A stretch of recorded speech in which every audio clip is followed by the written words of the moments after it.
আজকে শেয়ার করব আবারও একটা বিয়েবাড়ি ভ্লগ। আজকে তো ছিল রিকের দাদার রিসেপশন, তাই চলে এসেছিলাম অশোকনগরে।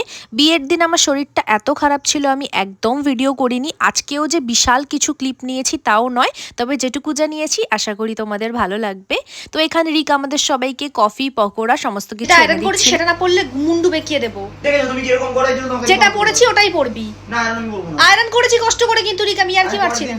তুই আজকে পরের দিন বিয়ে হবে নাকি? অন্য কিছু রিক এখানে ঘ্যান ঘ্যান করছিল যে আজকেও হোয়াইট শার্ট পরবে, বাট আলটিমেটলি তো আমি পরতে দিইনি, কারণ বিয়ের দিনও ওই হোয়াইট শার্টই পরেছে আর সব জায়গাতে শুধু হোয়াইট শার্ট আর হোয়াইট শার্ট। আর যেমনটা বলি আমার ব্যাগে ওকেই মানায়, তাই আমার ব্যাগ সবসময় ওই নিয়ে ঘোরে। হবে না সেই ময়লা হাত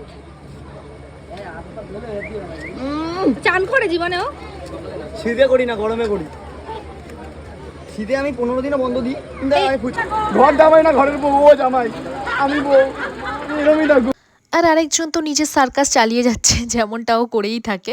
আর এদিকে আমার অবস্থা দেখো, ঘেমে চুল সব সব করছে। বিশ্বাস করো এই ঘামের জন্য আমার জীবন 90% শেষ, আমি পারি না আর এত ঘাম।